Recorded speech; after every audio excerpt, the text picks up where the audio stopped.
তারপরে লোকটি অর্থাৎ জিবরাইল সাল্লাম দ্বিতীয় প্রশ্ন করলেন যে ক্বালা, তিনি অর্থাৎ জিবরাইল সাল্লাম বললেন আখবিরনি আনিল ঈমান, আপনি আমাদেরকে ঈমান সম্পর্কে বলুন। ক্বালা, তিনি মহানবী সাল্লাল্লাহু আলাইহি ওয়াসাল্লাম বললেন আন তুমিনা, তুমি বিশ্বাস করবে, বিল্লাহি, আল্লাহর প্রতি, ওয়া মালাইকাতিহি, তার রাসূল, ওয়া মালাইকাতিহি, তার যত ফেরেশতাগণ রয়েছেন তাদের প্রতি, ওয়া কুতুবিহি, তিনি যত আসমানি কিতাব নাজিল করেছেন, যত কিতাব অবতীর্ণ করেছেন সেগুলোর প্রতি ঈমান আনবে, ওয়া রুসুলিহি, এবং তিনি যত রাসূল প্রেরণ করেছেন পৃথিবীতে আলাইহিমুস সালাম তাদের প্রতি ঈমান আনবে। আরও ঈমান আনবে কার প্রতি? ওয়াল ইয়াউমিল আখিরি, এবং ঈমান আনবে শেষ দিবস অর্থাৎ পরকালের প্রতি। ওয়া তুমিনা বিল কদরি, এবং ভাগ্যের প্রতি ঈমান আনবে। বিল কদরি মানে ভাগ্যের প্রতি ঈমান আনবে। ভাগ্যটা খৈরিহি, ভালো হতে পারে, ওয়া শাররিহি, মন্দ হতে পারে, অর্থাৎ ভাগ্যের ভালো মন্দের প্রতি ঈমান আনবে। দেখেন, আমরা ভাগ্যের ভালো মন্দর প্রতি অনেকেই আমরা কিন্তু ঈমান আনতে পারি না। যদি আমাদের একটা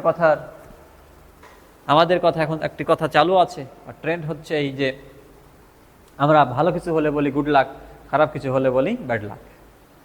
তো ভালো কিছু হলে আমরা অনেক কিছু আমরা করে থাকি, কিন্তু খারাপ কিছু হলে আমরা অনেক অভিযোগ কিন্তু আমরা দাঁড় করাই।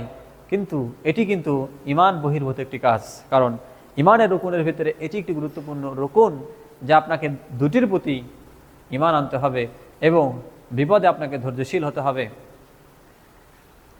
লোকটি ক্বালা সাদাক্তা, লোকটি আবারও বললেন যে আপনি সত্য বলেছেন। তারপরে রাসূলুল্লাহ সাল্লাল্লাহু আলাইহি ওয়াসাল্লাম আরেকটি প্রশ্ন করলেন। তারপরে ক্বালা, লোকটি প্রশ্ন করলো আখবিরনি আনিল ইহসান, ইহসান সম্পর্কে আপনি বলুন। হে মহানবী সাল্লাল্লাহু আলাইহি ওয়াসাল্লাম, আপনি আমাকে ইহসান সম্পর্কে বলুন।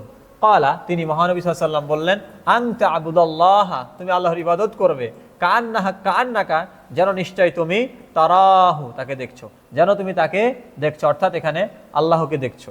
ফাইল্লাম তাকুম তারাহু, যদি তুমি তাকে না দেখো, যদি তুমি তাকে দেখতে না পাও, ফাইল্লাম তাকুম, যদি তুমি না পাও, তারাহু, তাকে দেখতে, ফাইন্নাহু ইয়ারাকা, তাহলে নিশ্চয় তুমি ধারণা করবে, তাহলে তুমি ধারণা রাখবে, ফাইন্নাহু ইয়ারাকা, তাহলে তুমি এই ধারণা করবে নিশ্চয় তিনি তোমাকে দেখছেন, নিশ্চয় তিনি তোমাকে দেখছেন।